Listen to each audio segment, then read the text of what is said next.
Doctor Shafiqur Rahman কি জান্নাতে দারোয়ান থাকবে?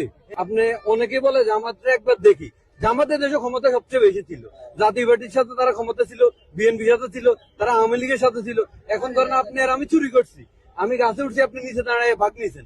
এখন জামাত বলতেছে বিএনপি তিনবার বিএনপিতে দুর্নীতিতে চ্যাম্পিয়ন হয়েছে। আপনি দেখেন হিসেব মিলে 2001 সাল থেকে 6 সাল পর্যন্ত বিএনপির গভর্নমেন্ট ইস্যুতে তাদের 2টা মন্ত্রী ছিল। তো চোর যদি বিএনপি হয়, এরাও চোর।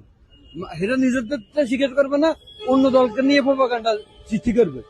এগুলো নিয়ে ক্ষমতা হয় না, এটা হলো মুনাফিকি। আপনি দেখেন 21 বছরের সংসার এক হিসেবে বিএনপির সাথে 5 তারিখ থেকে 8 তারিখের ভিতরে এরা মুনাফিকি স্টাইলে এক সরকার হঠাৎই বিএনপি জামাতে আওয়ামী লীগের এক বীজ, এগুলো আমরা চাই না। মানে এইসব কথা প্রোপাগান্ডা তারাই ছড়াইছে। এগুলো আপনার দেখেন ইসলামিক দল, এরা ইসলাম শাসন করবে, ইসলামিক দল করবে, কিন্তু এগুলো হবে না। কেন?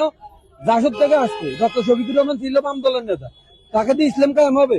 ডক্টর শফিকুর রহমান দিচ্ছে খুলনা এক আসনে কৃষ্ণনন্দী দাদারে, সে হাইরা গেলে কি ইসলামের পরাজয় হবে? ইসলামের তো 1400 বছর আগে বিজয় হয়েছে, ইসলাম এখন পরাজয়। ইসলাম কি জামাতের কাছে ঠেকা? এগুলো হলো মুনাফিকি স্টাইলের বক্তব্য, এগুলো দিয়ে রাজনীতি হয় না আসলে। আর ডক্টর শফিকুর রহমান কি জান্নাতে দারোয়ান থাকবে? সে কিভাবে বেচতে নিবে? এগুলো হলো হয়তো একটা ব্রেন ওয়াশ রাজনীতি।